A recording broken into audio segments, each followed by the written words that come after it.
Hi hello friends, welcome back to media talks. நான் உங்கள் மௌனிகா. ஆக்சுவலாக இதுதான் ஃபஸ்ட் வீடியோவாக ஷேர் பண்ணியிருக்கணும், பட் எடுத்து வச்சுட்டு இது லாஸ்ட்டாக ஷேர் பண்ணிகிட்ருக்கேன். ஸோ நம்ம எல்பிக்கு வந்து பார்த்திங்கன்னா யாரெல்லாம் விஷ் பண்ணியிருந்தாங்க அப்படின்னு சொல்லிட்டு அவங்களோட ஸ்டோரியில் வந்து ஷேர் பண்ணியிருந்தாங்க. நம்ம அப்பா இருக்காங்க இல்லையா, டேடி பசு, அவங்க வந்து பார்த்திங்கன்னா விஷ் பண்ணியிருந்தாங்க நம்ம காவேரிக்கு. ஸோ தேங்க்ஸ் டேடி அப்படின்னு சொல்லிட்டு ரிப்ளைமே பண்ணியிருந்தாங்க. எந்த ஒரு ஃபோட்டோ ஷேர் பண்ணியிருந்தால் வந்து விஷ் பண்ணியிருந்தார். உண்மையிலே வந்து ஆஃப் ஸ்க்ரீனில் ரொம்ப ரொம்ப சூப்பரான ஒரு பர்சன் தான் ரமேஷ் சார், பசு டேடி. என்ன தான் வந்து வில்லனாக இருந்தாலும் ரியல் லைஃப்பில் ரொம்ப சூப்பரான க்யூட் பர்சன். அடுத்து வந்து பார்த்திங்கன்னா நம்ம தாருமே வந்து விஷ் பண்ணியிருந்தாங்க. ஸோ ஃபஸ்ட்டு இவங்க தான் வந்து விஷ் பண்ணியிருப்பாங்கன்னு நினைக்கிறேன். ஸோ இந்த ஒரு ஃபோட்டோ தான் போட்டு விஷ் பண்ணியிருந்தாங்க. அடுத்ததான் நம்ம எல்பியோட பிரதர் கார்த்திக் இருக்காங்களே, கார்த்திக் பாண்டியன், அவங்க வந்து விஷ் பண்ணியிருந்தாங்க.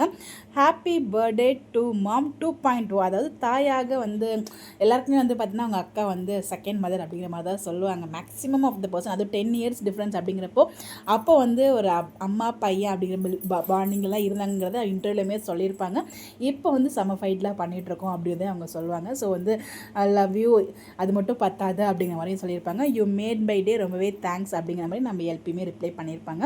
ஒரு cute brother bonding. So brother அப்படி அம்மானா எல்லாருக்கும் ஒரு பெரிய பாசமும், அது மாதிரி தம்பினாலும் அண்ணனாலும் ஒரு பெரிய ஒரு பாண்டு இருக்கும். ஸோ அந்த மாதிரி தான் வந்து பார்த்திங்கன்னா ஒரு சூப்பரான பாண்டு. ரொம்பவே அழகான ஃபோட்டோஸ் எல்லாமும் ஷேர் பண்ணியிருந்தாங்க, சைல்ட்ஹுட் ஃபோட்டோஸ். அதெல்லாம் வந்து நம்மளால் பார்க்க முடிஞ்சிச்சு. அடுத்ததான் நம்ம ராஜி இருக்காங்க இல்லையா, அவங்களுமே வந்து விஷ் பண்ணியிருந்தாங்க. ஹாப்பி பர்த்டே அக்கா அப்படின்னு சொல்லிட்டு. அதாவது ஷாலினி, பாண்டியன் ஸ்டோர்ஸ் ராஜி. நம்ம ஸ்ரீனி ப்ரோ ஆக்சுவலாக ரொம்ப நாளாக இவர் தான் நமக்கு அப்டேட்ஸ் கொடுத்துட்டே இருந்தார். ஒரு காலத்தில் இப்போ வந்து அப்டேட்ஸை கொடுக்குறது இல்லை. நம்ம விஜயோட அசிஸ்டன்ட் அவங்க தான் வந்து அவங்களுமே விஷ் பண்ணியிருந்தாங்க. இப்போ ரீசெண்டாக வந்து பார்த்திங்கன்னா நம்ம கமருதியோட அதாவது குமரன் கேரக்டரோட சிஸ்டர் கேரக்டர் பண்ணுறாங்களே, அவங்களுமே வந்து விஷ் பண்ணியிருந்தாங்க. அடுத்ததான் நம்ம எல்பியோட ஃபோட்டோகிராஃபர் ஸ்வேதா சிஸ்டர், அவங்க கூடயுமே வந்து அவங்களுமே வந்து விஷஸ் வந்து தெரிவிச்சிருந்தாங்க, ஒரு சில ஃபோட்டோஸ்லாம் ஷேர் பண்ணி.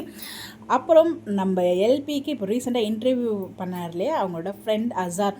ஸோ அவங்களுமே வந்து விஷஸ் வந்து சொல்லியிருந்தாங்க. Happy birthday Lakshmi Priya, my reel partner, well wishers, my நட்பு, யுவர் நல்ல மனசுக்கு யூ வில் அச்சீவ் மோர், வாழ்க பல்லாண்டு அப்படின்னு சொல்லிட்டு ரொம்ப அழகான ஒரு விஷயமே சொல்லியிருக்காரு. இந்த விஷஸ் மட்டும் கிடையாது, அவங்களுக்கு பிடிச்ச ஒரு பர்சனோட ஒரு பெஸ்ட் விஷயமே கொடுத்துருக்காங்க. ஒரு ஸ்பெஷல் சர்ப்ரைஸ் வந்து கொடுத்துருக்காரு. நிறைய பேருக்கு தெரிஞ்சிருக்கும், அதை நம்ம ஸ்பெஷல் வீடியோவில் ஸ்பெஷலாக பார்ப்போம். அடுத்ததாக வந்து பார்த்திங்கன்னா நம்ம சின்சான் அண்ட் ஹிமாவாரி அவங்களோட காம்பினேஷன் ஆல்ரெடி நம்ம வீடியோவுமே ஷேர் பண்ணியிருந்தோம். அவங்களுமே வந்து விஷ் பண்ணியிருந்தாங்க. ஸோ நம்ம எல்பிக்கு எல்லாம் விஷ் பண்ணிருக்கீங்களா, மறக்காமல் கமெண்ட்டில் விஷ் பண்ணுங்கள். ஸோ அவங்க இன்னும் நிறைய அச்சீவ் பண்ணணும். அதுக்கு நம்மளோட wishes and love and support எப்போவுமே இருக்கும்.